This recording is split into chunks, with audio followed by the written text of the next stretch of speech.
Be 11 o'clock. There we go. Ask the Podcast Coach for February 24th, 2023. Oh, you know what? Well, that's fine. 24. That is, but 2024. Well, that and the fact that I forgot to stop the thing. This is a train wreck. Oh, it's okay. No, well, you it's can. fun. We can edit all this stuff out. Well, what I'm looking for. Oh, that's because I'm recording. I'm like, why won't this let me assign? Because my sounds. Oh, stop it. We did a podcast this week and we realized we'd signed the wrong link to the thing. So we had, 500 people going to the wrong link. We can't hear you. We can't say anything.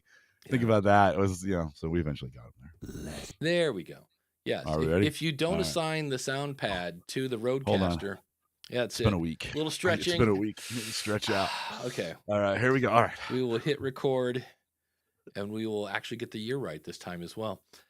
Ask the Podcast Coach for February 24th, 2024. It's 2424. Holy cow. Let's get ready to podcast. There it is. It's that music that means it's Saturday. It's time for Ask the Podcast Coach, where you get your podcast questions answered live. I'm Dave Jackson from theschoolofpodcasting.com, and joining me right over there is the one and only Jim Cullison from theaverageguy.tv. Jim, how's it going, buddy? Greetings, Dave. Happy Saturday morning to you. Good to be back. Big thanks to Rob Greenlee, who filled in for me last week. Always great to have him around. And Rob, thanks for filling in for me. Appreciate it. Yeah, he was nice enough to have me on his show a couple weeks back. His it's like Rob Greenlee's podcasting tips with friends or something of that nature that he does on YouTube. And so when I heard you were going to be out, I was like, you know what? Rob's a good guy. Let's bring on. He's kind of everywhere right now, right? He is kind of everywhere. Isn't he in a lot of spaces? Yeah. Yeah, he's in. Well, that's the thing. Just talking about what he's up to. Like there was 90 minutes. Like, okay, he's StreamYard. He's working with some little box that records everything and removes the noise. I forget the name of it. But he's launching rockets to Mars. That's it. He's doing everything these days. That Rob Greenlee. But no, it was great having him. Always great hanging out with him. He's been around forever. He was around before podcasting was podcasting. So it's always interesting. OG of the OG. Yeah, he'll start off with some sort of like, oh, well, that was back when, Microsoft had a thing called, and we actually said the phrase Palm Pilot, I think, last week. And I was like, did he mention Zune? Did Zune come probably, up? Yeah. Yeah, he's crazy. He was but on the Zune team. Yeah, it is cold here. I don't know what it's doing in Nebraska. Yeah, it's a little chilly, and I'm a little thirsty. All It's right. been 2 weeks. And that coffee pour, of course, is by our good friends over at podcastbranding.co. If you need to look good, in fact, right now, as we speak, Mark is working on a new piece of artwork for me for your podcast website, a podcast coming in the future. And I will add that to Ask the Podcast Coach and the School of Podcasting and the Podcast Rodeo stuff that he's done for me. And of course, if you're like, well, I don't just need artwork, I need a whole website. Well, he can do that. Anything that you want to look good, Mark is the guy you want to call. And what's beautiful is we did our call where we got online and Mark's kind of like, what's the idea of the show? He really wanted to make sure that the artwork was aligned with what I was trying to do. And so if you really want something to look great and make a great first impression, because they see you before they hear you, there's really only one place to go. And of course, that is podcastbranding.co. And be sure to tell him that you heard about him on the Ask the Podcast show.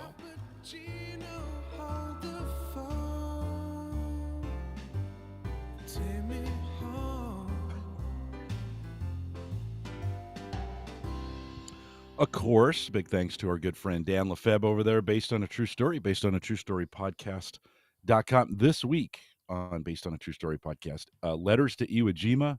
Oh, no, I'm sorry. Letters from Iwo Jima, Malcolm X, Flags of Our Fathers. Dan always does a bang-up job over there. If you need, maybe like you took last week off, I was traveling and I listened to a bunch of podcasts. Maybe you're out, you need something new. Check it out today, based on a true story podcast.com. Dan, thanks for your sponsorship. And yes, I have a cold this week, so I'm sounding a little. I got the deep voice guy going on here. It is. I should record some voiceover when these kinds of things happen, because you can in a world, because you can really nail the bass. But seems to be this cold seems to be going around the country. I'm hearing a lot of people talking about it. So hopefully we'll be through it soon. Sorry for the voice. You don't. I think that's one of those cases where you think you sound worse than you do. That's very, very you can kind of tell that you have a cold. But Chris Nesi has a question we're going to get to in a second. I want to ask this question. Does podcasting suffer from what I call AC/DC syndrome? And I'll give you an example. I'm going to be on somebody's show, and I'm happy to be on somebody's show, but I'm starting to get triggered by the phrase, your story. And so I was listening to a show because they're like, oh, we're going to have you talk about podcast monetization and blah, blah, blah. And we'll talk about your story.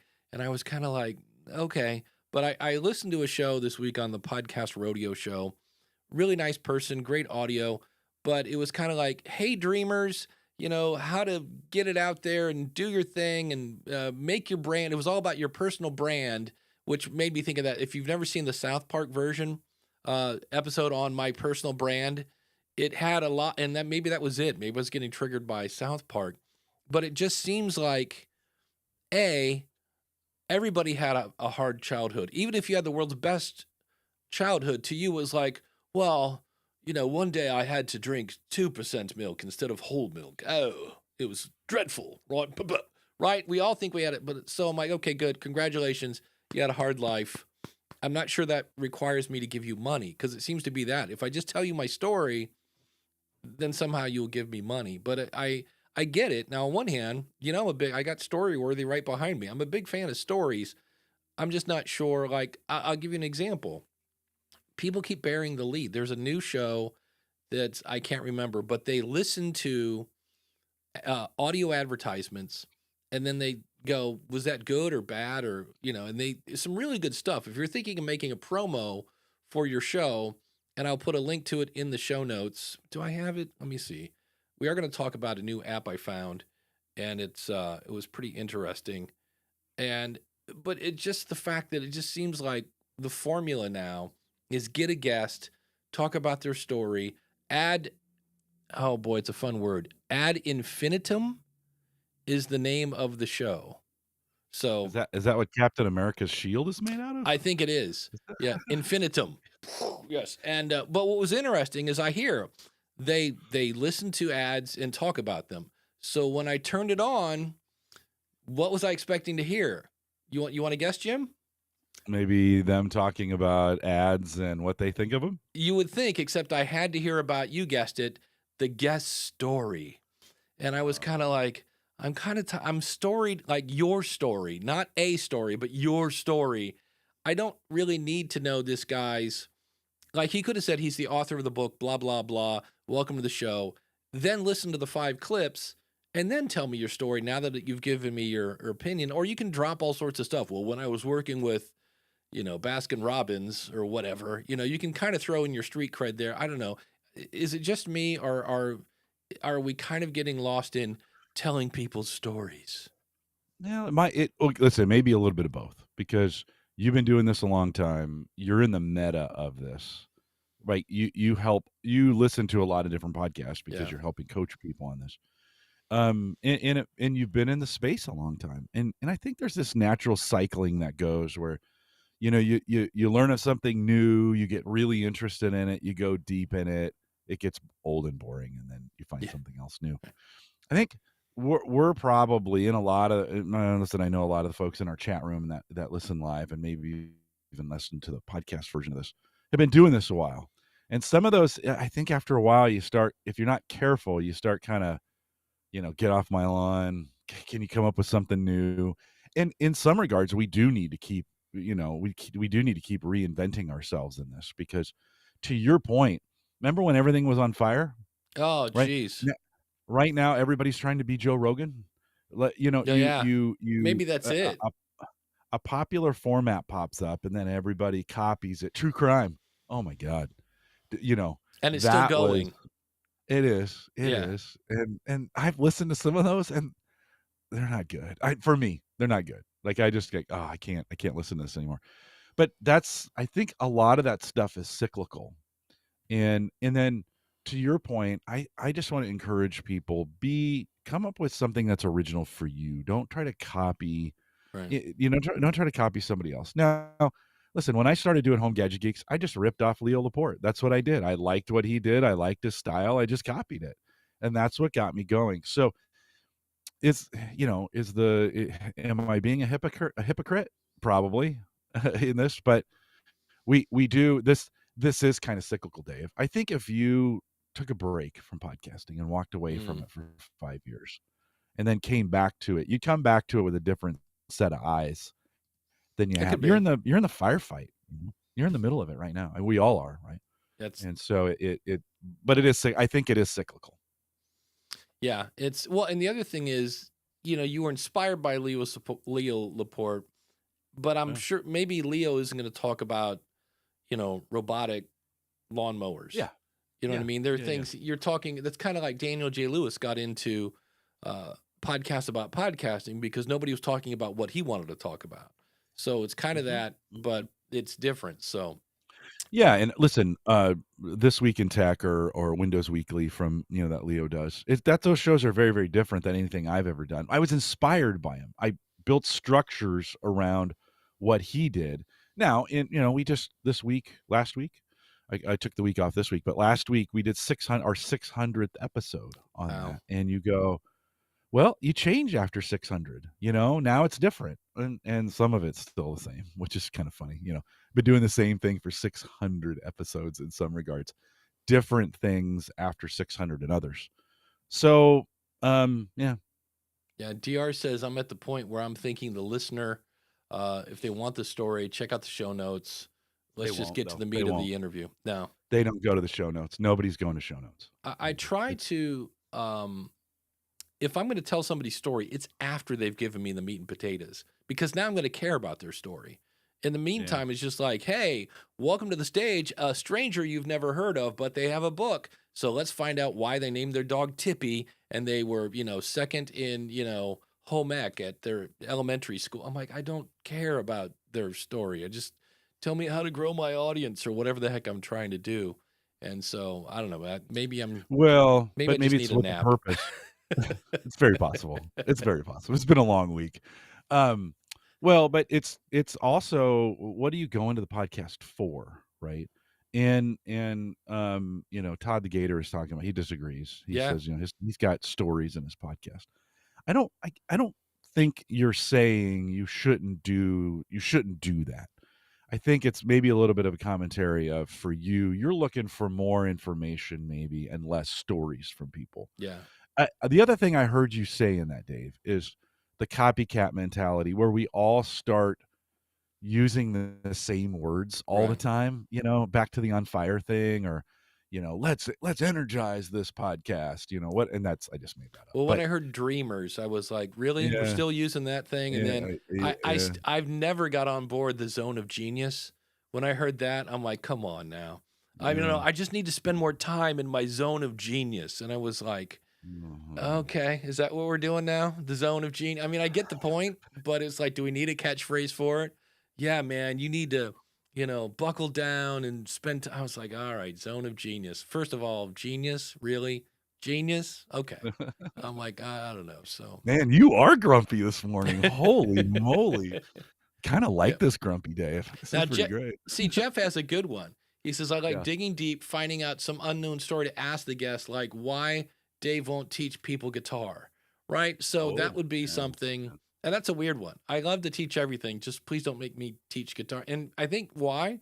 In the same way that when somebody starts a podcast, I had someone at Libsyn yesterday. They were on episode 8, and they want to know how to monetize. And I'm like, I think you're a little bit ahead of schedule here on the monetization talk because you're getting 47 downloads. I'm like, that's good. That's 2 full classrooms, but monetization may not be on the table yet.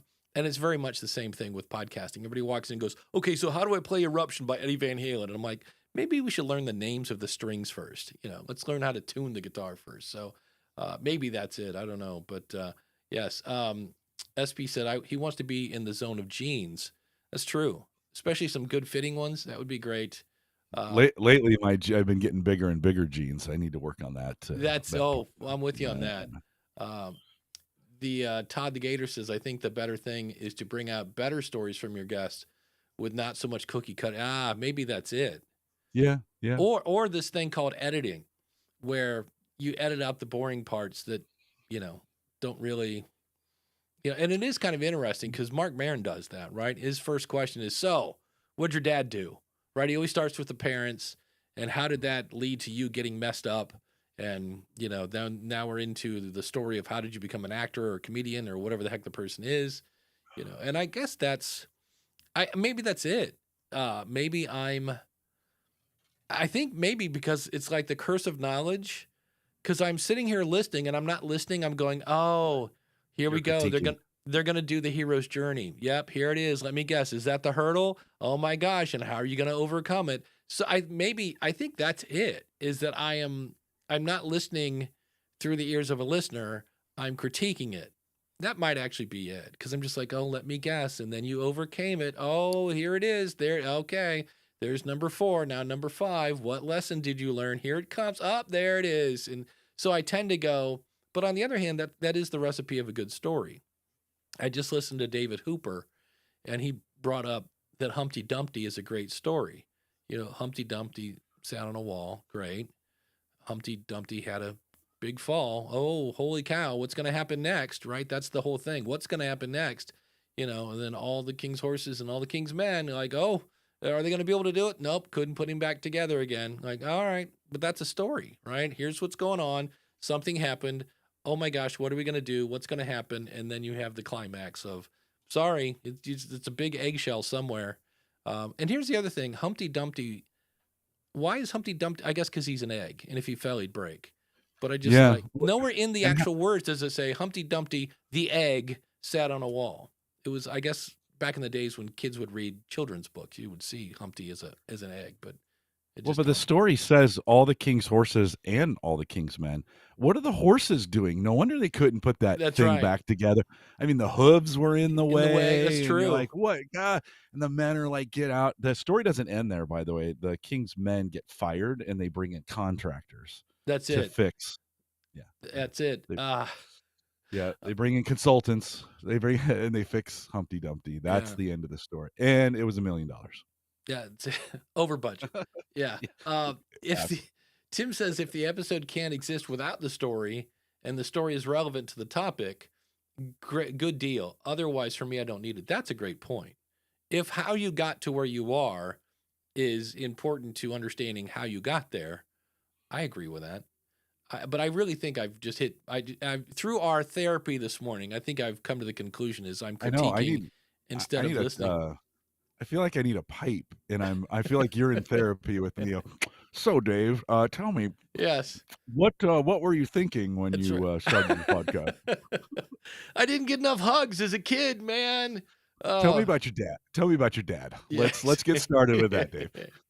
Why are you ranting? Tell me about your dad. Yeah, that's it. The chat room is having their own show today, which is kind of fun. Well, they're adding to the Humpty Dumpty story, which is really good. Randy Fox. This is a name out of my past. Back in the day when I was a computer trainer, Randy was my other trainer. So he was teaching in one class and I was in the other. And it was funny because he just showed up on Facebook. And I had somebody this week, and this is completely normal. If you didn't grow up with computers and now you're trying to get into them, let's say you're, 70, you need to learn, even if you're not 70, you need to learn file management. And so let me hit the little, we're taking a tangent. You should have a folder called podcasts where you save, you guessed it, your podcasts. And then in that folder, have a name. So like Jim might have one for Home Gadget Geeks. And then do you do another show? Call the Coach? All right. Right. Yeah. Call the Coach would be a good one. Yeah. Yeah. So he's got 2 folders in there, one for Home Gadget Geeks, one for Call the Coach. Then you go into the Home Gadget Geeks folder, you have episodes, and then you have finished folders, and then maybe a production folder. And if you wanted to, images. But really you have those. But that way, when you go into the episodes folder, now there's another folder called 001. And I'm just here to tell you that it sounds like I'm making a lot of folders for what? So that 8 months from now, when you go, wait, where the heck is that? I know I used this file on episode 27. You can go to podcasts, home gadget geeks, episodes 27, and there's the file you're looking for. So if you don't know that, if I just went over your head, join the School of Podcasting. There's a course. There's a little lesson on file management. And Randy and I were always amazed because we're teaching we're teaching Word and Excel, and we would always have to do 20 minutes on file management because everybody had My Documents back on PCs, right? They still have that. And everybody would just save everything in that one folder. So it's like having a filing cabinet with one folder in it called My Documents. And then they're like, I don't understand why I can't find anything, because you have one folder with 8 million things in it. So that's Well, yeah. I also recommend you, before you start one production, you clean up the last one. oh Right. So, because look, by the time you get to the end of producing a podcast, you're just so glad that thing is out and you're done. You could go do something else. You don't, the last thing you're thinking about is, yeah, maybe I should organize my files now. No, that's not the first thought you have when you're Yeah. done with your podcast. So add it to your routine, and then before you start a new production, first thing you got to do is clean up the old ones. So go in, grab the files. And there's probably as many different file philosophies or file strategies as there are people in the chat room. I know 30 out there, 31 out there now. We probably all have different ways. The key is to have one. Have a strategy. Think through, like you mentioned, starting the top level being the show name, and then below the show name would be episode, and below the episode, you can also, I thought I was giving you a thumbs up there.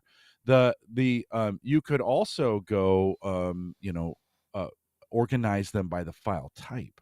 So is this the live unedited? Is this the edited?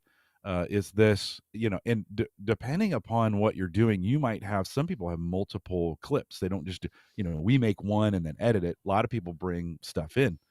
You might need an area for those kinds of clips. So the best way to organize is the way that works for you. That's it. Yeah. Because because back in the day, people would just have a really long file name. It'd be like February summary of the widget report for John. And I'm like, yeah, you could do that with folders and save yourself a whole lot of problems. So yeah, Jeff C says Notion has been a lifesaver for me. Yeah, it's one of the things, like I've been using Evernote for years. And I just started using Apple Notes. And Apple Notes I love because their search is really good. Like the other day, I was like, I know I put this in Apple Notes somewhere. And I've got, again, folders, but I just have one kind of like, just put it here folder. And I was able to do a quick search, and that's exactly what I was looking for.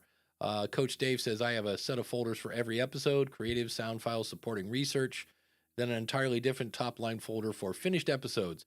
I need one. The reason the School of Podcasting folder is a mess is I have podcast stuff and I have website stuff. And I need to make a folder for website stuff and just take all this stuff that doesn't exist and put it in there, because you open it up and you're like, oh, this is 18 years of disorganization. It's kind of crazy. So, but well, you're totally right in separating those. SP also mentions in the chat, like, you get another level of organization with the file name, right? Yeah. You can add additional things to the file name. Now, be careful. If you make it too cryptic, years from now, you're not going to know what those, you're like, oh yeah, I had all these letters and symbols, and this meant this, and remember your nomenclature, because you'll, to come back to it, you'll be like, what did I mean by G79648552? What was that? Yeah. So mine is always like some sort of like SOP. Like this show is probably ATPC, which is Ask the Podcast Coach, and then the episode number. So I think today is whatever, and then underscore, and then the date. And the date comes in handy if you ever have to match an episode with your website, because in theory, the published date on the website is the same as the date on the file. I've only had to do that once, but I was so happy that I had the date in the file. So yeah. And then Todd says, can we all also agree that podcasters need a lot of storage for video? Yeah, that's a whole thing. Listen, that's a problem that's been solved. Like, we don't, years ago, 10, 12 years ago, when you and I were first started doing this, hard drive, even local hard drive storage space was expensive. And you could, you were creating these video files that were giant and the storage was small. Today, Yeah. A 12 terabyte, 16 terabyte hard drive, like, it's $150, maybe $200. They're cheap. So in the videos haven't changed that much. Now, if you're storing them in 4K, okay, yeah, they've Right. gotten gigantic for you. But the hardware has definitely caught up to the storage needs. What hasn't caught up though is bandwidth at times. Some Yeah. people are still on fairly slow bandwidth, and they're trying to move these big files to the cloud, for storage. So that's a challenge, I think, for some people, getting it to the cloud. Yeah. And I know I'd mentioned Evernote. Gary had brought up that you can easily import Evernote into Apple Notes if you want to. And then Jeff, being the Notion guy, yeah, you can easily, and it looks just like Evernote when you import into Notion. Notion is one of those things that it will do your laundry and I think walk the dog for you.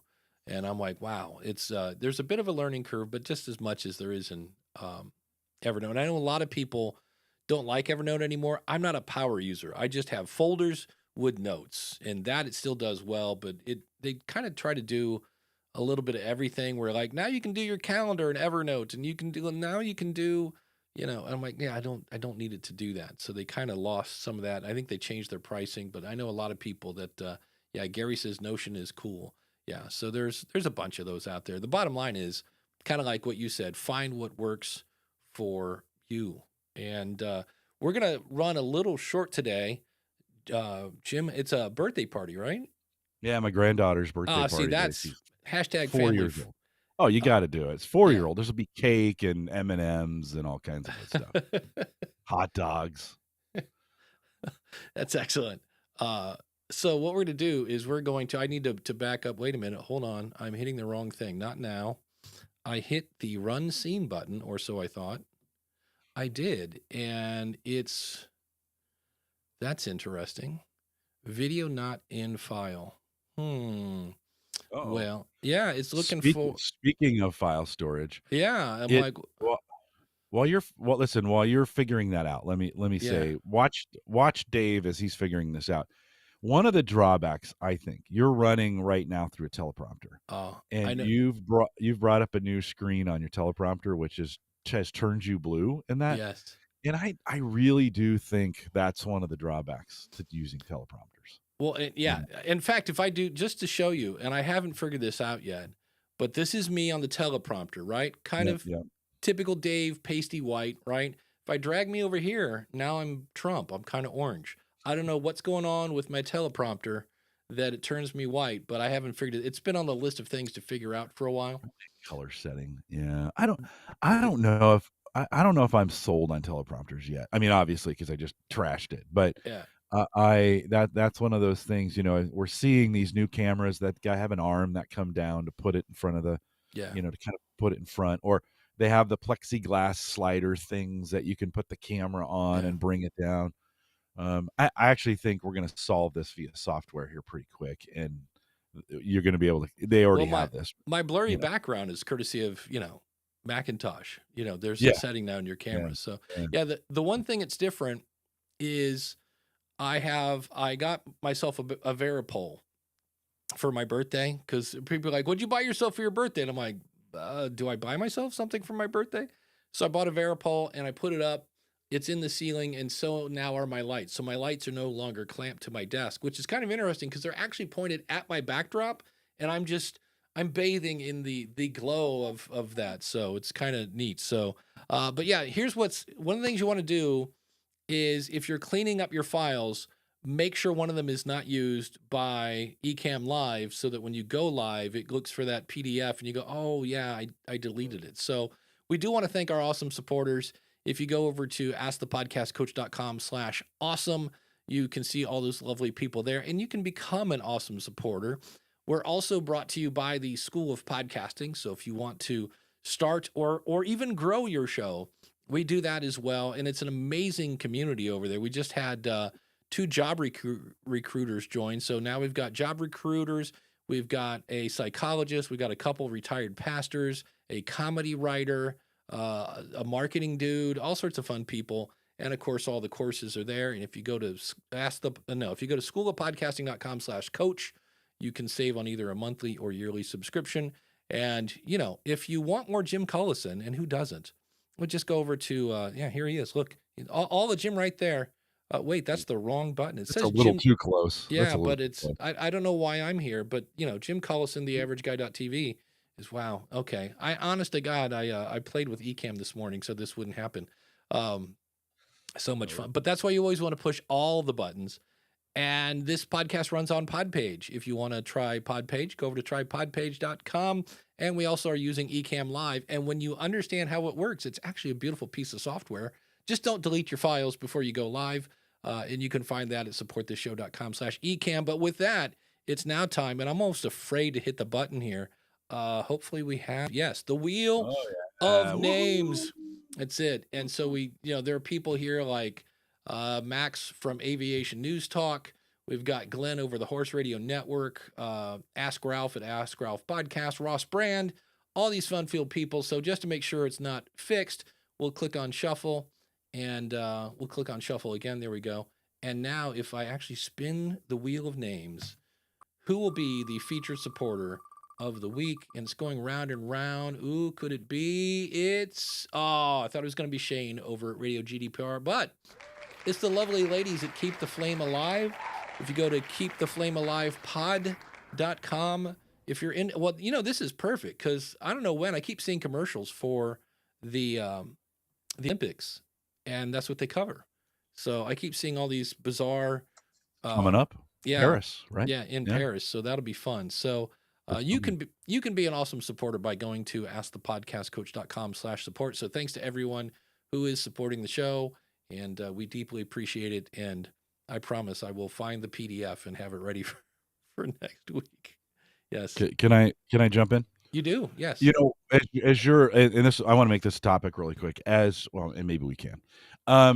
This week I got the opportunity we did 6 podcast episodes during the week. So recorded 9 in the morning Central Time, 8 p.m. Central Time. They were live episodes that we recorded, and we'll make them available after the fact. They're basically podcast episodes. And I had a producer for this. So we had enough things going on that Gallup provided a person to just help me on the backside do all the production, make sure the tech worked. I've done this 10 years in a row. This program I've done 10 years in a row. It's the 10th year. For 9 years, I produced it for the most part. Well, last year I had some help, but this year was full-time producer. Dave, that game changing. Game changer. Like especially when we go live here, as you were going through that, I was remembering, I was having flashbacks of, when you're trying to host, produce, clean the floors, when you're doing everything, it's really hard. Like it's way harder than most people think. And so, having a producer was super helpful. And that may be one of those areas for folks, like, as you kind of think about what you're doing, and it doesn't have to be a producer to help with it, but getting some help in the production of it or whatever don't try to carry these things alone, friends. Like if you've got the opportunity to have somebody else help you or shed some of the responsibility onto a co-host, not saying that I want to take on more responsibility, Dave. This is not a speech to tell you I want more responsibility, but it is helpful. We have 32 producers, I think, right now. Oh, for sure. In the chat room. Well, yeah, yes and no. They're super helpful. Like when things go wrong, they tell us. That's super helpful, right? To have the clue. One of the episodes the last one we recorded on Thursday night, the link was placed wrong in it, and so nobody was there. So we started, and we're blah blah blah blah blah, talking away, and all of a sudden, I start getting Facebook messengers like, "Hey, we can't get in. We're lost. The link didn't work." The people who were trying to access this episode we were recording. So that is helpful to have that kind of feedback. I at that point I could have seen. What I didn't know is behind the scenes the producer knew and was frantically working to get the link fixed, right? So I didn't even I could just continue on. We ended up resetting and going back to the beginning because we wanted everybody to participate in the whole thing. But it does. So yeah, having a chat, but sometimes the chat room can be distracting. We have to warn guests who have come on who haven't done this before and say, don't watch chat. Like just don't. Yeah. I'll bring in what's appropriate for you. and so we have to kind of warn them to do that as well. But if you're doing live, I mean, I have fun. I kind of think I like our style of live where we show some things that, show what it's like to try to do it all that way. Yeah. I like that style. But man, was it great having a producer. Oh, I felt big time. When I do a Libsyn webinar, that's a whole different story, because it's I have people in the chat room and they're kind of doing what I'm doing, where I'm starring questions so when I'm like, I stop about every 10 minutes to see if there are any questions, and I just click on a tab, and if there are questions, they're there, and if they're not, I don't have to go searching through the chat. And Jeff let me know, and I know this, I should have done it. Once you get your eCam set up, you can export your settings and then back them up. I'm not sure that would fix my file that I deleted it was basically looking at a file on Dropbox. And I was like, oh yeah, you cleaned up Dropbox this weekend, so shame on me. But there was a question that Chris asked a while ago. He says, I have a question. What are some of the strategies to encourage podcasters to add podcasting 2.0 features to their shows? Best resources for educating others. Go to futureofpodcasting.net, and there's a video right at the top that shows you how you can set your show up to receive streaming Bitcoin.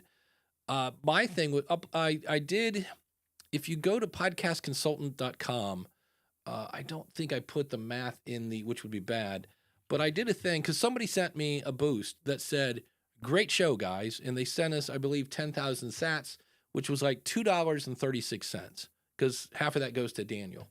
And I was like, okay, if I could get 3%, right? I'm not going for 50%. Let's be realistic.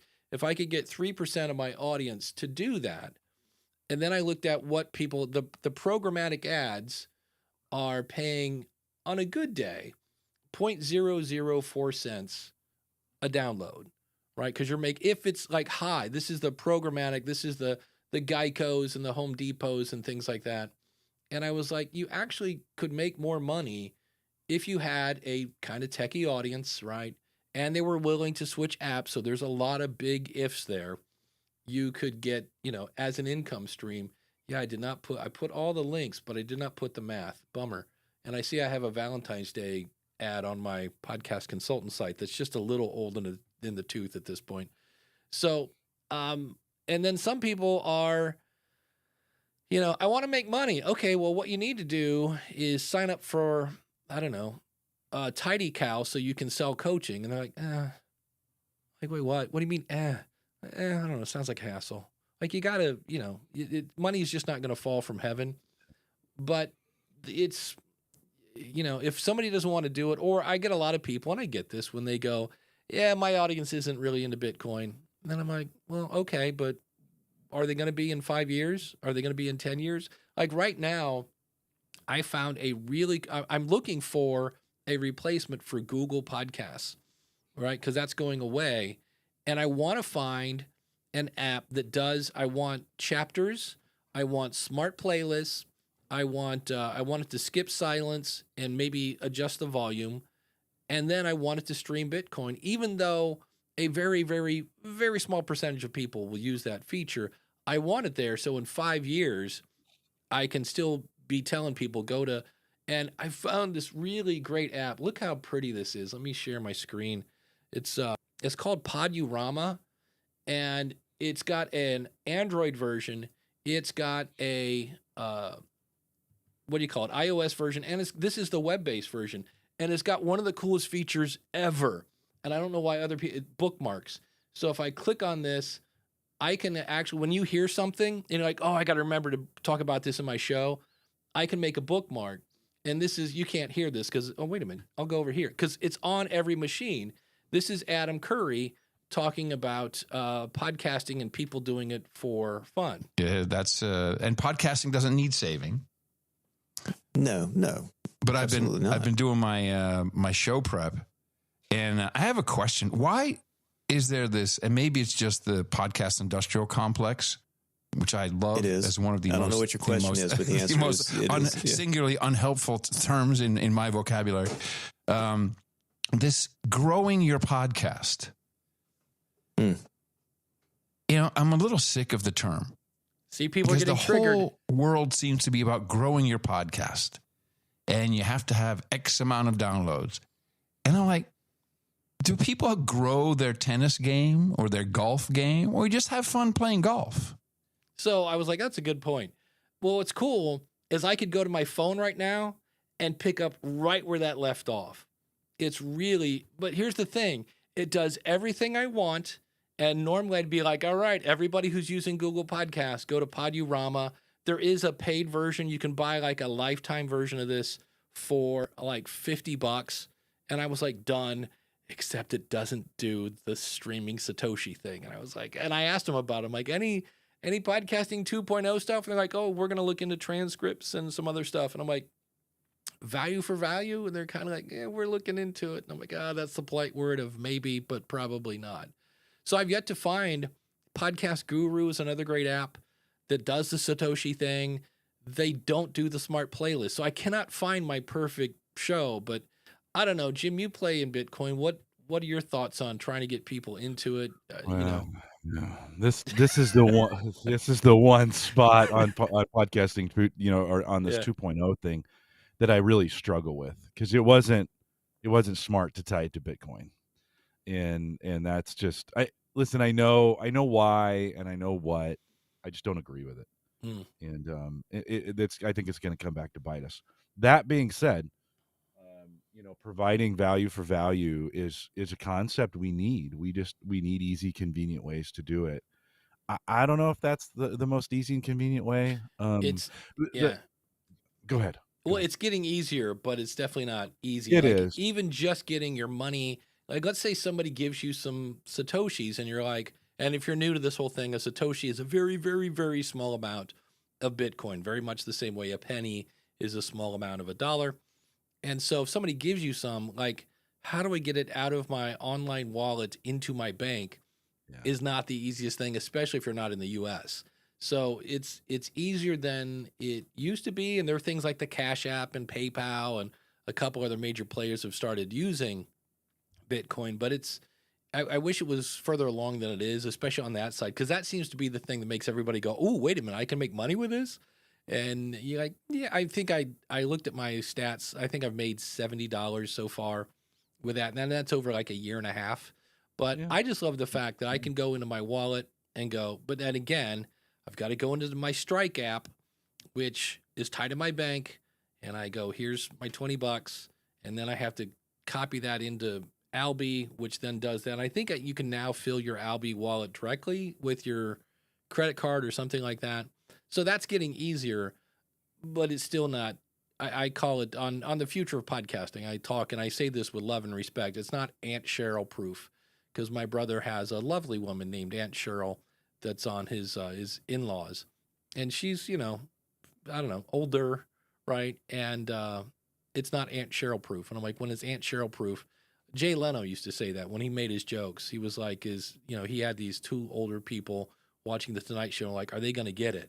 Because if they're not, then mainstream media isn't going to get it. Mainstream audiences, I guess, aren't ready for it. So it's still pretty cutting edge, and all the nerds are loving it. I get it. They're doing some really cool things over there, where, especially with music, where if you play music in a show, and this is obviously music that you have the rights to play, you can have it so, like, when you talk it up, hey, coming up, it's the Screaming Couches coming up on the Podcast Groove Show. Well, when you stop talking and play the song, it'll actually give all the streaming Bitcoin coming to you to the band. And then the band can say, all right, give 25% to this guy, 25 to that, 25 to that, 25. That's kind of cool. But Craig from Live Well and Flourish, and as well as the AI Goes to College, if you're into AI, you might want to check that out, aigoes-to-college.com. He was saying it does kind of sound like a bunch of the nerds going, wouldn't it be cool if it did this? And then they make it do that, and they go, oh, that's cool. But it's only the nerds that are kind of getting into it. But so was podcasting back in 2004. Yeah, well, I mean, remember hand coding RSS feeds, right? And like in those days, if we would have been having this conversation about RSS, people would have been saying similar things, like, guys, this isn't sustainable. This is never going to work this way. When it went mainstream, and the big organizations picked it up and everybody embedded it into everything they did, that's when it got mainstream adoption. I think, back to Chris's question, I think it's got to get embedded in everything, and we've got to get all the big players talking about this and embracing it and using it. I mean, Apple certainly has to be a part of that group to make sure it's being communicated and offered, and we're finding easy ways to so that everybody can take advantage of it. Today, I think it's still a little too complicated, and I think people, they also see some of the new stuff, and they go, oh, more things to do. Now, we've been asking for these things, right? There's some great things in here. We've been asking for this stuff. When you get it all at once, it can be a little overwhelming, So I think what was the example? Aunt, who did you say? What, the Aunt Cheryl? So is Patreon too hard for Aunt Cheryl, or is Buy Me a Coffee too hard for Aunt Cheryl? No, in your opinion, can Aunt Cheryl do those two? I think so. Now she can pay for the Patreon.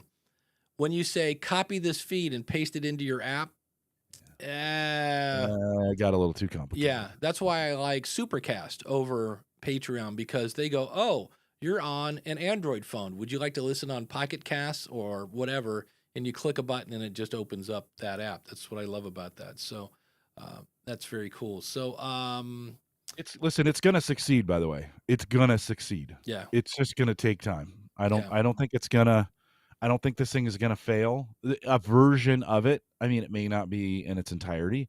It's going to succeed. Somebody's going to figure it out. We're smarter than this, and somebody's going to figure this out, how to get it in, how to get people on it, how to get it mainstream. It'll just be a matter of time, I think, at this point. DR says, my only complaint about Podurama is that it doesn't have a way to separate my comedy shows from my cooking shows from my pod. Yes, it does. If I share my screen again and I go into my podcasts, I can go in here to, in this case, David Hooper's Big Podcast. I think I can do this on the web, but you can see where it's in my marketing, business, and entrepreneurship. If I go over here, I do have some smart playlists. So here's my podcasting smart list. And if I go to settings, maybe the website version isn't as cool. Yeah, I can go here to settings. Maybe not. But you can go in and say, when this show has a new episode, their auto playlists is what they call them versus regular playlists. So it does, like I say, it does everything I want. It even does the thing where you can upload files. So if I'm on somebody's website, I want to really subscribe to their show, I can download their file and then upload it to Podurama, and it'll be in the app on the phone. And the bookmark thing was like, oh, that's awesome. It just doesn't do the streaming boosting thing. And I was like, oh, and I'm finding that with all these apps. Podcast Guru, they're working on smart playlists. If they get smart playlists, that might be the key. The thing that's janky, that's still the word of the day, by the way, is they have a web-based version that's on a way bad time loop, like a month behind. And I will give them that. There's 3 guys in a basement working on this thing. And they're very attentive. And when you email them, like, hey, we've gotten all your emails. We're working on this. We're working on that. And they said they have something that's set up to refresh the website version. And apparently it quit. So they have since fixed that. So if you have any problem with your media host or an app or something like that, reach out to them. It'd be nice. And just say, hey, I don't know if you know this or not, but this isn't working.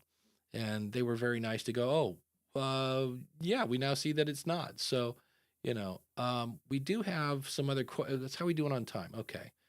I might answer questions when you leave, because we're of course the chat room is coming in. So, sure. But that's good to know. Whatever you want to do. I got about 9 minutes or so. Well, maybe a little bit longer. Yeah. Just got to get to the birthday party. Yeah. And this is what I'm trying to find out. Liberty Dude says, like, what are you going to recommend for Google going away? And I'm like, I think if Podurama would add value for, now, if I don't care about value for value, Podurama right now, prettiest app, works on Android. And the other thing I love about it is I can listen, because for me, it's kind of again, first world problem. I've got to tie my iPhone into my Rodecaster to listen through my speakers. And I love the fact that there's a web version. I can just pull up the web version, click play, and then when it's time for lunch, I click stop, I grab my phone, go into the kitchen, pull up Podurama, hit play, and it picks up right where I left off. Or in some cases, it'll do the thing where it'll go back like 6 seconds to kind of get you caught up. So it's beautiful. It does everything I want except the streaming Satoshi thing. Podcast Guru does everything I want, but the smart playlist where I can say when this show comes, a new episode, put it in that playlist. If they do that, then Podcast Guru wins if they can get their website version, because I want a website version and I want chapters. It's weird because you don't realize what features you use until you use an app that doesn't have them. Like I didn't realize how much I use chapters, where like because a lot of shows like this one has chapters in it. So if we're talking about Bitcoin and you're like, bah, well, click the next button and you'll hear what we're going to talk about in like 4 minutes or so when we get done with this topic. Chapters are really cool. I used to hate them in the early days of podcasting, but do you have any features that you use or what you would look for in an app? Well, let me give a hot take on this one really quick. All right. I don't Hot know. take. I don't know. Hot take on this. I don't know if it matters. So few people are using Google Podcast. Right. Like they're already finding different ways to do this. I mean, the numbers are so low. You know, newsflash, Google's, and they're telling people they're getting ready to deprecate this thing. So they're already, and what are they going to use? They're going to send people to YouTube. Yeah. So you better have your YouTube stuff together. Like, and whether you like it or not, whether you agree that a YouTube video is a podcast or not, Right. they're going to put their full effort on moving everybody to YouTube. That's what they're doing. So one, you better figure it out. Like you better get on YouTube, and if you want the Google people, the ones that are using Google Podcasts today, if you want to keep them, better figure out how to and be ready for this YouTube transition. It's gonna happen. Yeah. Everybody else has already found a player. Yeah. And that's why I'm looking, because I don't want to send them to YouTube Music, not because of the whole, it's not a video, it's a crappy app for podcasting. I wouldn't send anybody to Spotify. Spotify is a podcast listening experience I don't think is very good. So when I found Podurama, I was like, this is exactly what I'm looking for, except this one thing. Then I found Podcast Guru and I was like, it doesn't have that. And then like Podverse is a really cool app. Their problem is cleanup. I can go in and it's got a list of my episodes and I can go mark as complete.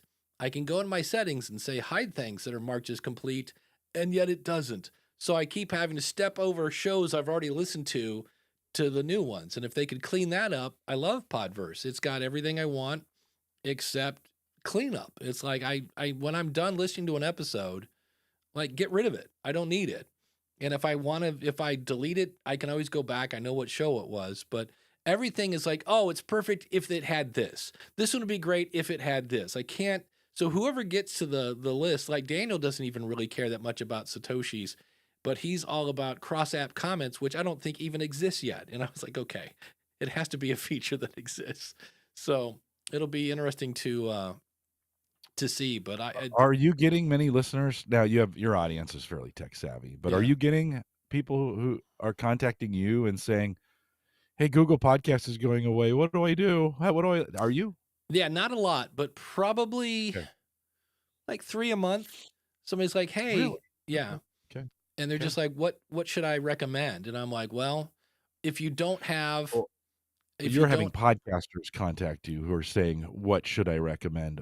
My question was, do you have listeners asking you personally for Ask the Podcast Coach or for your shows that they need to move, not what they're recommending to their customers, but what they need to move to? Are you getting many? You getting many of those? No, because most of the people at Libsyn, they're already in YouTube. But that's one of the videos I need to make for the School of Podcasting, because I'm going to take one of my shows on Buzzsprout and submit it to YouTube so that it can be a podcast on YouTube. Because by the way, YouTube is doing that automatically. They're not even asking you. They see a series of videos, or you have a playlist.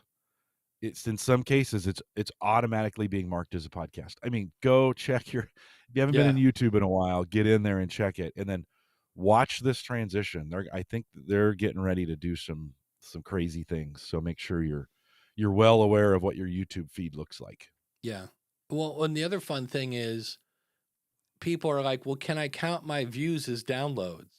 And I'm like, go in and look at your analytics on YouTube and make sure you have some whiskey handy, because that can be Yeah. really soul crushing when you're like, wow, people watch 20% of a 1 minute video. You're like, wait, they're doing the what? same thing on your audio. They're doing, Yeah, you it's just true. don't know, right? You just, ignorance is bliss in that. Yeah. You're like, oh, it's funny. We can, because of that, we have this gold standard of a download. Like, it's a download. It guess what? It's probably it might have less listening than your video stats, in some regard. At least we can track it there. And I know on some platforms, they're able to track it, and Apple can track it and all that other good stuff. But the download is not as strong as we think it is either, when we think about people listening all the way through. Well, yeah. And when, when one app can go, oopsie, we're going to do this differently and wipe out 30% of all downloads, that did not go over well. So yikes. Yeah. Yikes. Yeah. Oops. Oh, we have a new standard. IAB. Right. Yeah. I mean, think of the haircut we all took when all those standards got put in. Well, and again, this is why I say, don't worry about that stuff. It's good metrics when you compare it to itself, month over month, year over year. Awesome.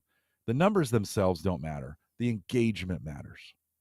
What are people actually doing with your podcast? How many emails are you getting in comments? Are they buying your merch? Are they supporting you on Patreon? Are they buying you a coffee? Whatever. Yeah. Those are the numbers that matter, right? I kind of wish we didn't know any of the downloads, to be honest. It's just a distraction in some regards. Are they actually following your calls to action, right? Yeah. Are they actually doing something? I thought about that today.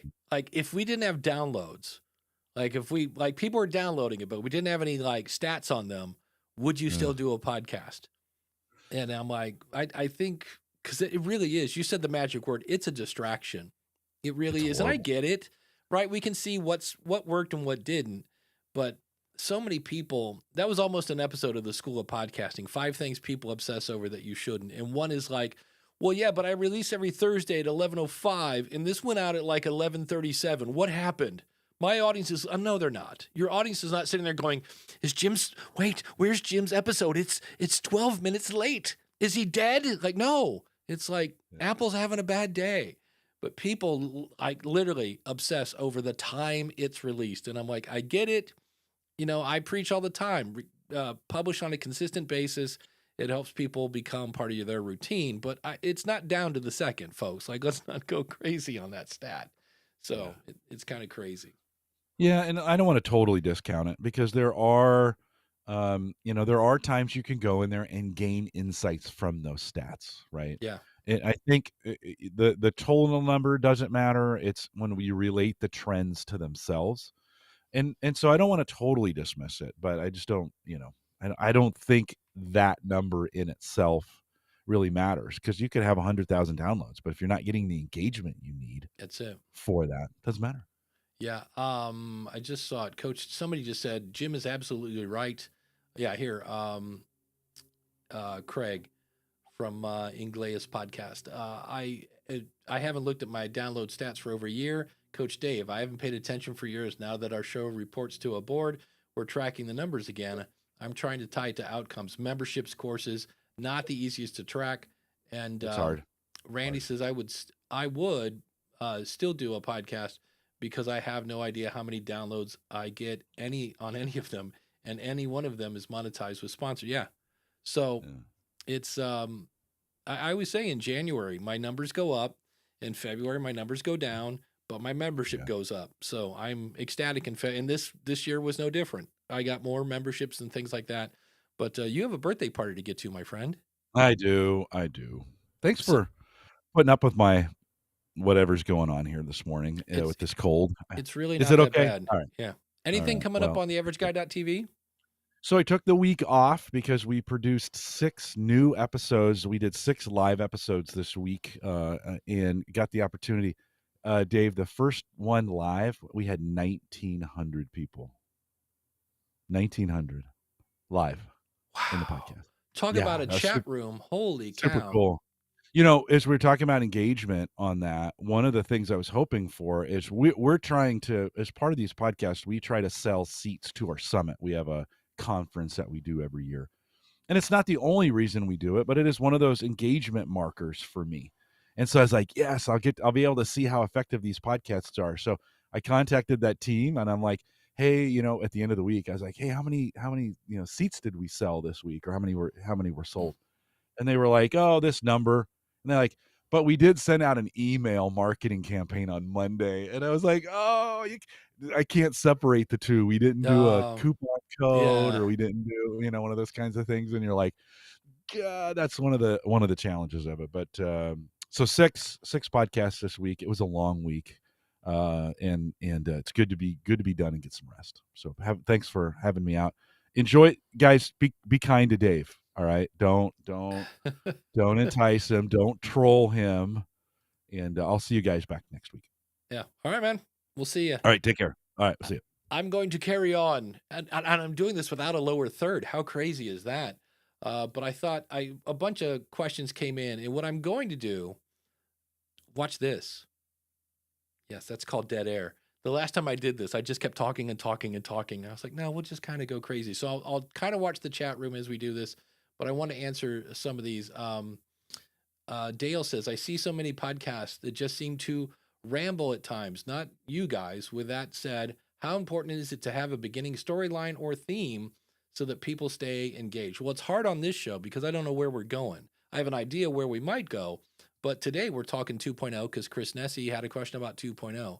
So normally I always say, well, actually, I don't say it. My buddy Eric K. Johnson says this. Nobody gets on a bus without knowing where it's going.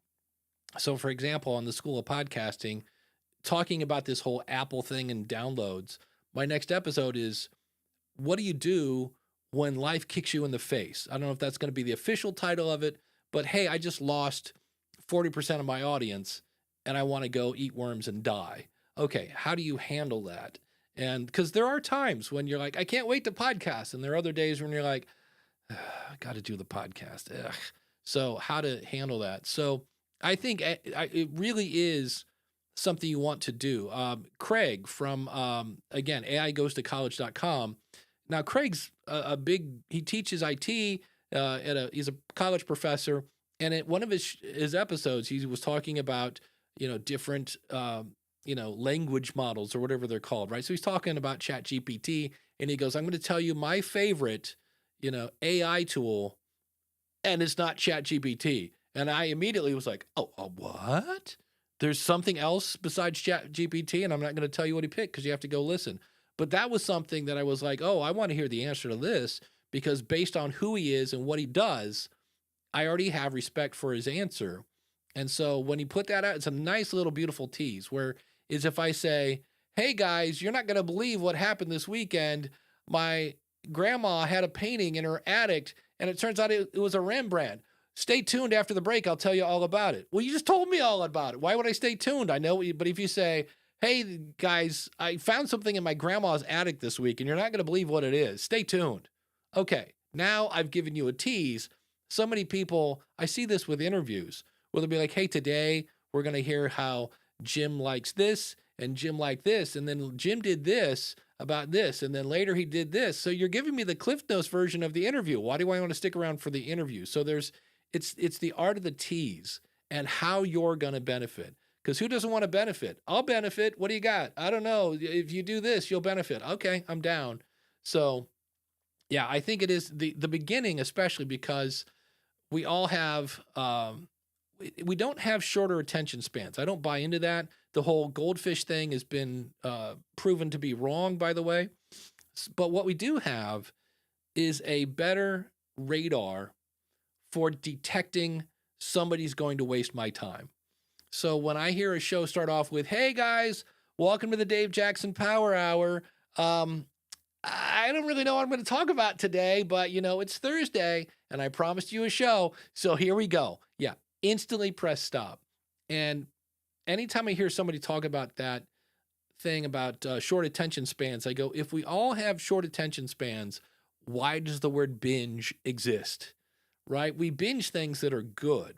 We're not like, but we again, you got to let people know where they're going. So when you start off with, wait till you hear what my cat did, and the title of the episode is how to make a living with free software. No, like get to that. I would look at the title.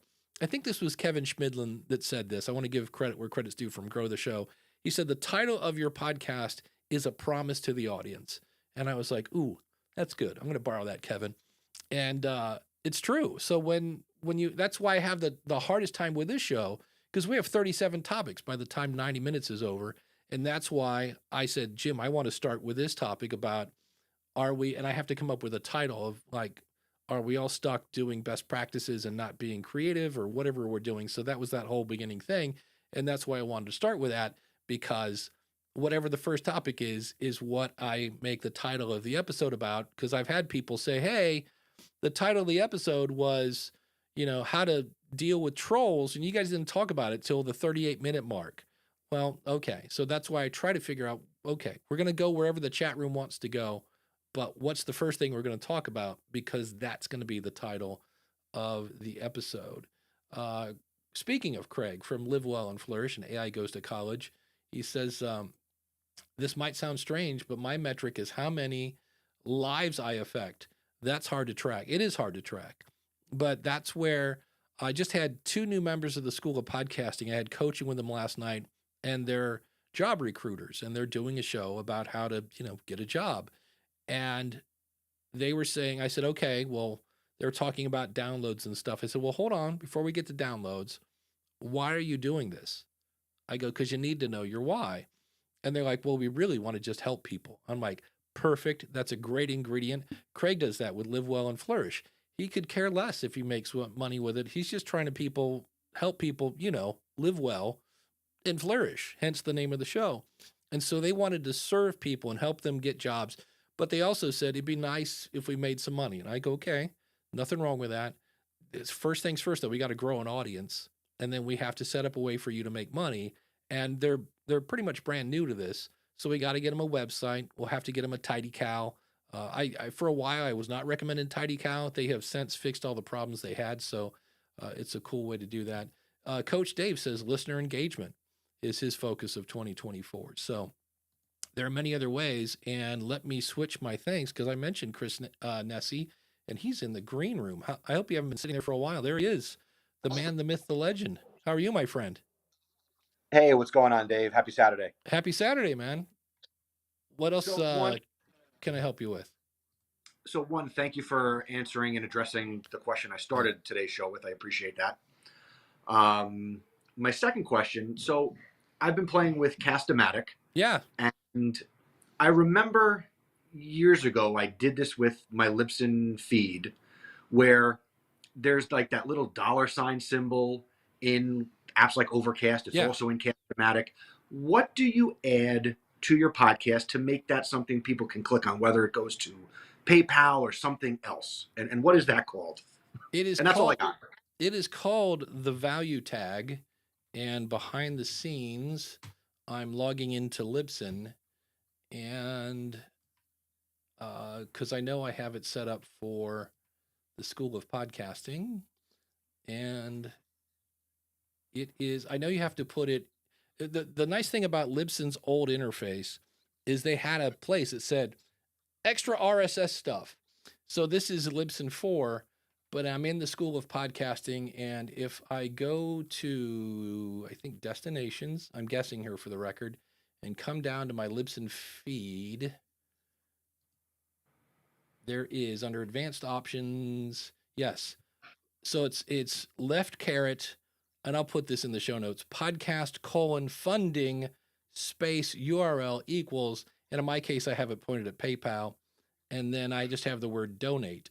Now, I'm not sure, I guess in some places that will show up, but in most places like the app, different apps, it'll just be a $. So it is the podcast:funding tag if we want to get our geek on. And you can find that over at podcasting 2.org. I'm sure they have that over there where you could just grab it and paste it, but that's where you put it in Libsyn. I'm not sure, like in in Buzzsprout, I don't know that I'd have to look and see. They might actually have that to where you could put it in there in Captivate, I don't think there is a way to add extra stuff. Now, to their credit, most everything there, it's in the interface.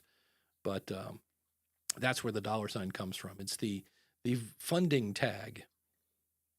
So perfect. I will look for that in the show notes, and I appreciate it. Yeah. So what else is? I know I asked you this on Facebook because when we last left off, your son was doing a show about vacuum cleaners, and I understand he has migrated to another topic now. Well, we do a show together that we've done for the last couple of years where we tell knock jokes and other funny jokes. So it's appropriately called Knock Knock Who's There. And he'll be 12 in a couple of weeks. So that's something that we do together. And now he's into bigger, more expensive technology. Yeah, well, that's even more exciting. Right. Sure. She's going to get into drones or, those little electric cars. Those can be very expensive. So that's the fun stuff. So. Yeah, shush, he's listening at some point. All right. Yeah, exactly. He's like, wait, drones? Yes. Excellent. Yeah. All right. You want to hang around and be a co-host for 17 minutes? I can do that, Dave. Let's go. All right. So DR is saying, Censure and Libsyn, is there a consumption rate? Nope, is the quick answer for that. Is there a quick consumption rate in Captivate or Buzzsprout? Nope. That's why you have to go to Libsyn. You have to go to Apple or Spotify. And I think I need to go look. I think Amazon added it. I just get very, very little downloads on Amazon. And I think part of that is when you sign up, it's kind of like Podcast Addict. The minute you get into Podcast Addict, they're like, hey, we're a free app. Want to donate to keep us afloat? And I get that. But I'm like, can I click play on something first before you start begging for money? And Amazon is the same way. When you go into, basically it's Amazon Music is where they have their podcast stuff. They immediately sign up for a 30-day trial. And I'm like, can I click play on something before you start asking me for money? And I think that's a big turnoff. I think some people are like, wait a minute, I won't have to pay for anything.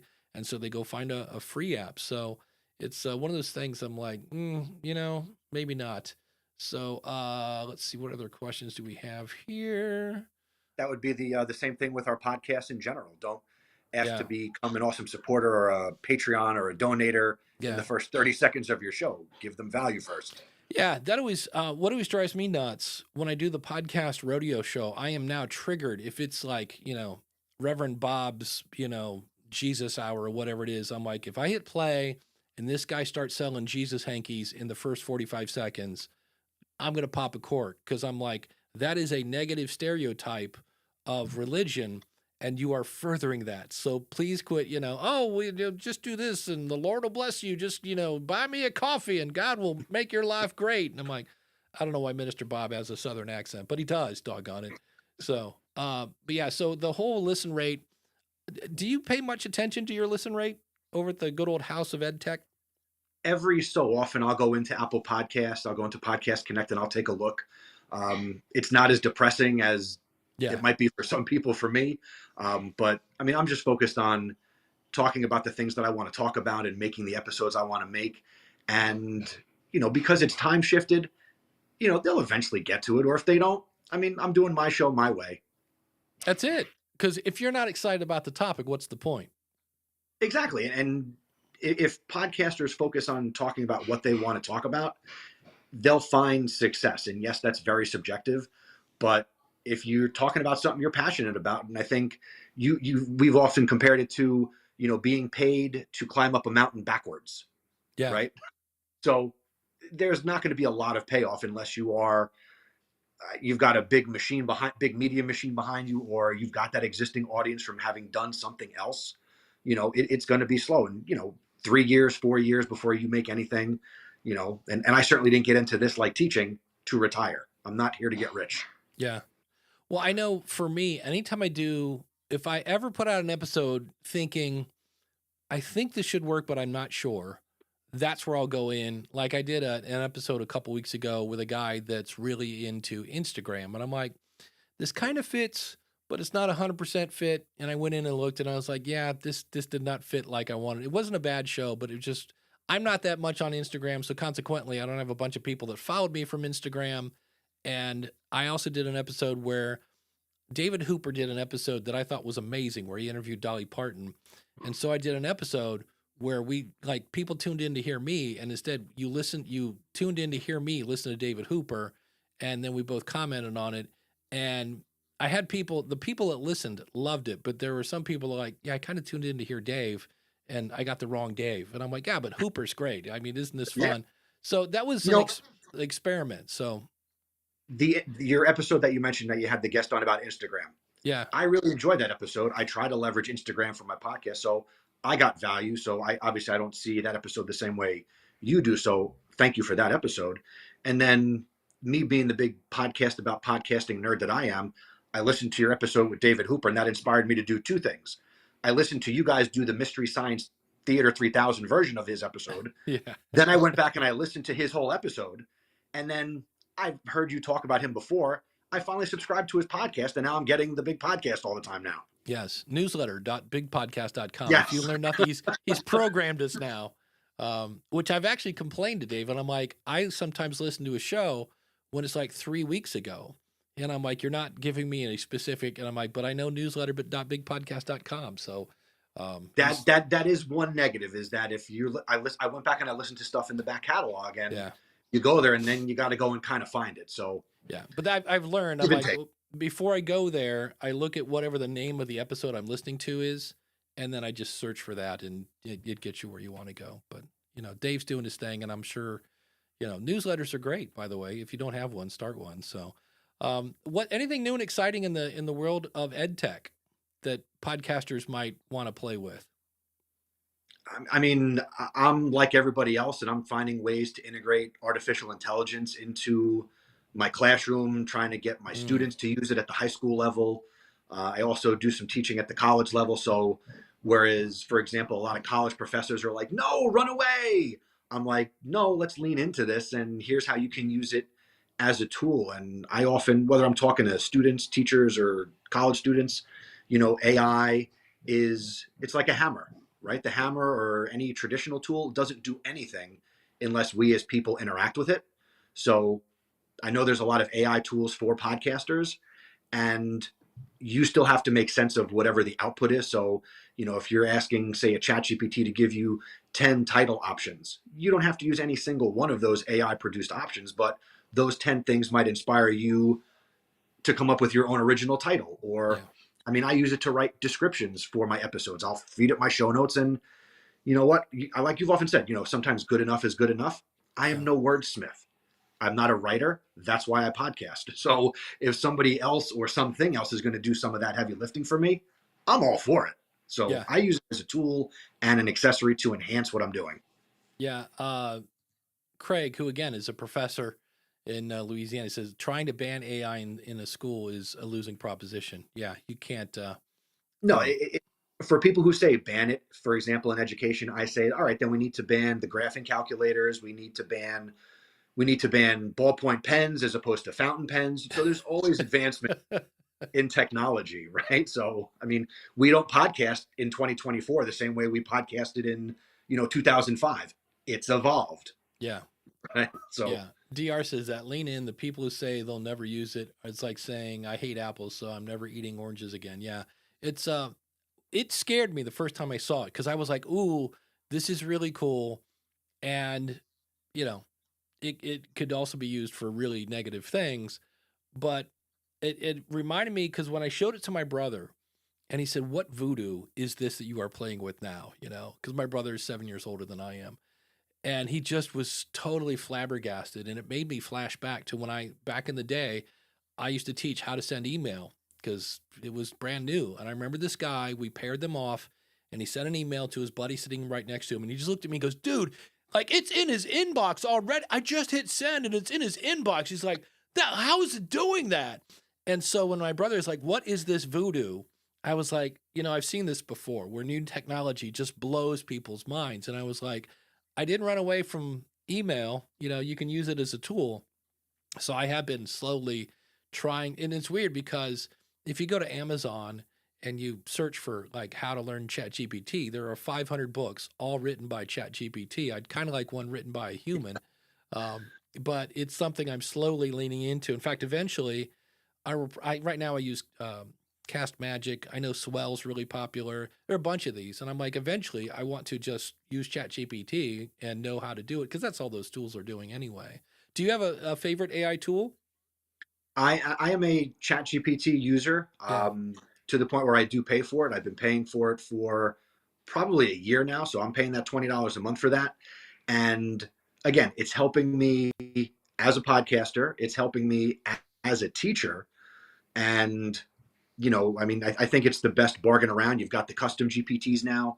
One thing I've added into my workflow is I used to have a template in Photoshop to do my episode artwork for each episode of the show. And I would change that template from year to year.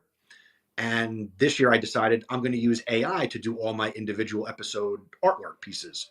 So I usually feed it a description of the episode, the title, the episode number, and I might do a couple of iterations. And that looks to me a little cooler on my website. When I share it on social media, it's interesting artwork. And yeah, I'm not hiding the fact that it's AI.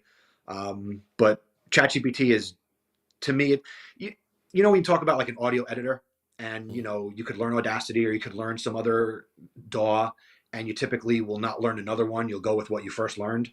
I first got into AI with ChatGPT. I play with other tools, so I'm familiar with them, but push comes to shove, and I got to do something, and I want to leverage AI to do it, I'm going to ChatGPT. That's it.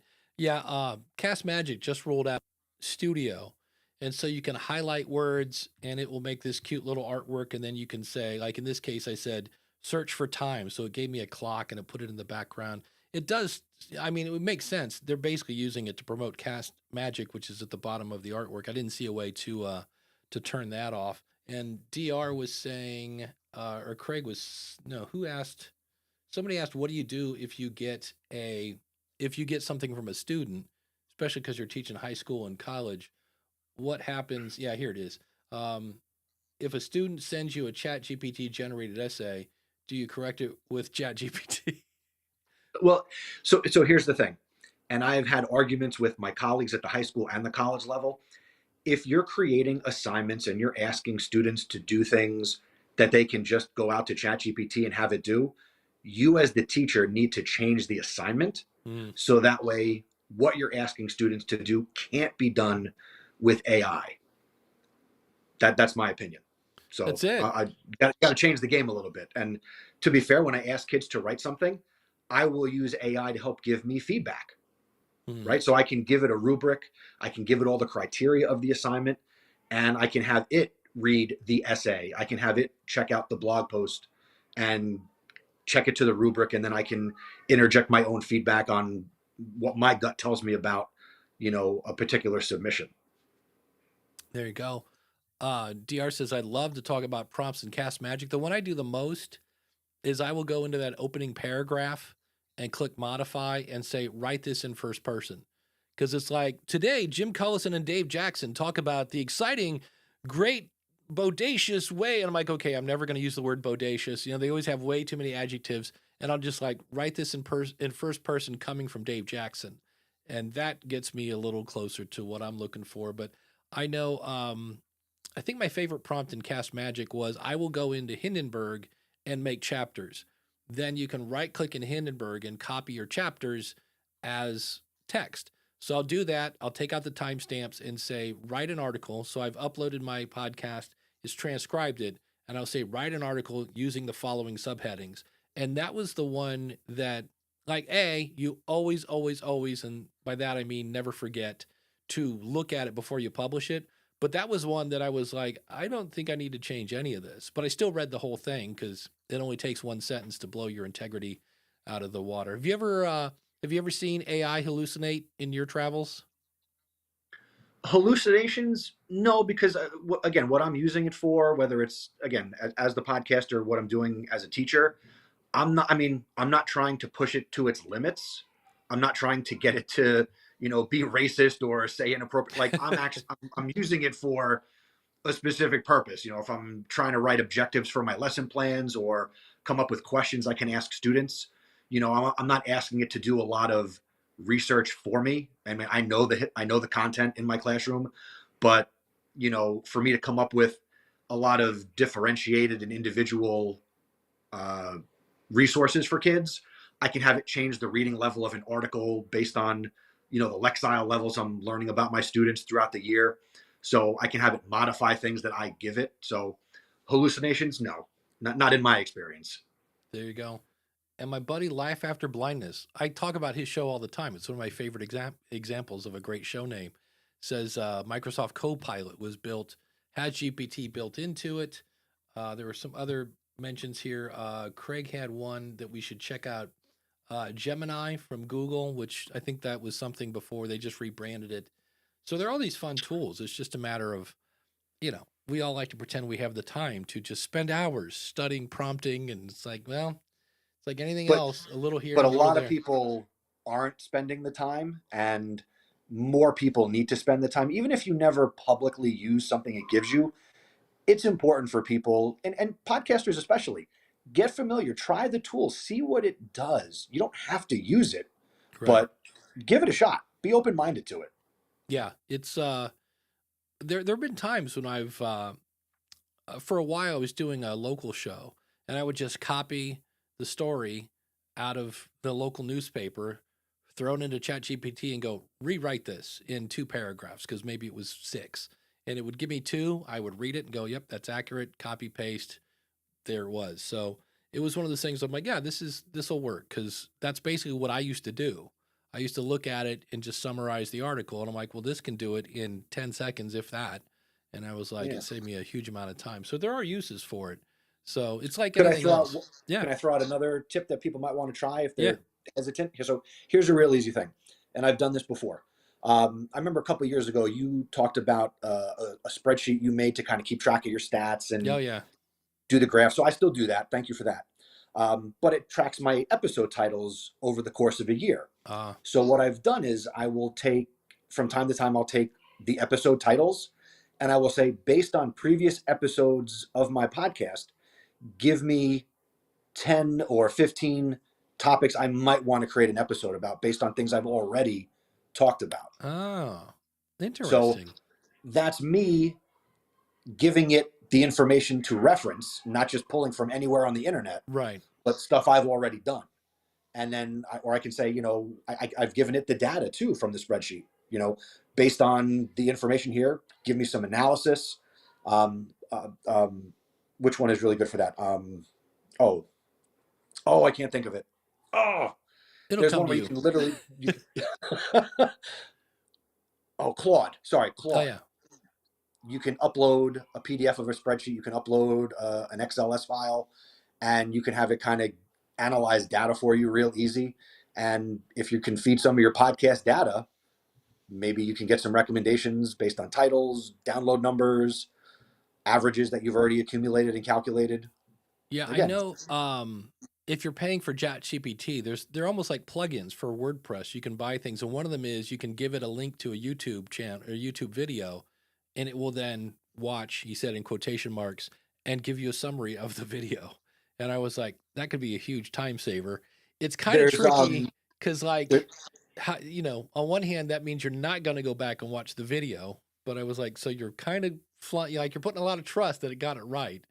But there's one show I do. It's called Podcast PD. We live stream it, similar to this. Yeah. And I don't release it the same day that we do it as the live stream. So I have a couple of days that the YouTube transcript will then be available.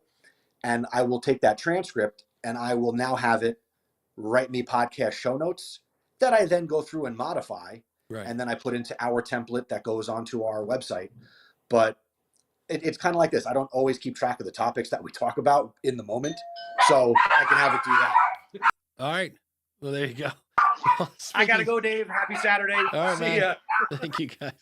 And you can find him at Chris Nesi. That's CHRISNESI.com. His show is House of EdTech.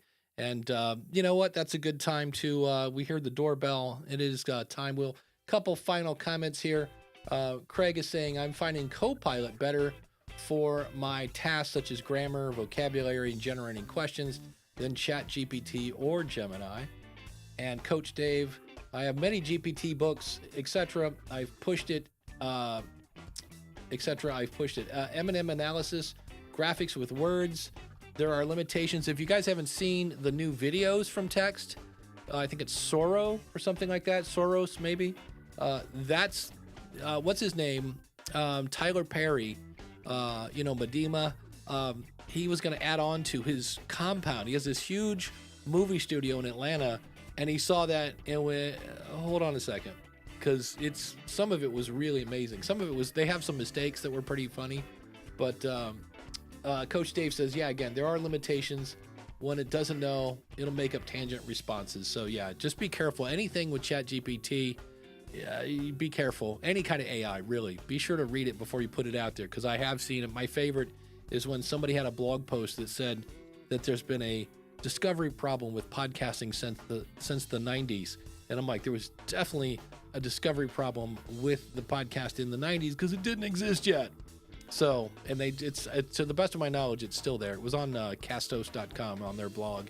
Some guy wrote it. And the other thing was the blog post was a mile long. And I'm like, somebody really liked this topic. So I want to say thanks to the chat room for keeping me company. Thanks to Chris Nesi, chrisnesi.com, podcastbranding.co, based on a true story podcast.com. And of course, the School of Podcasting. If you're looking to start, plan, or grow your audience, schoolofpodcasting.com/coach will save you on either a monthly or yearly subscription. I saw somebody ask for that earlier, and that's how you do it. So we'll see you next week with another episode of Ask the Podcast Coach. We'll see you, everybody.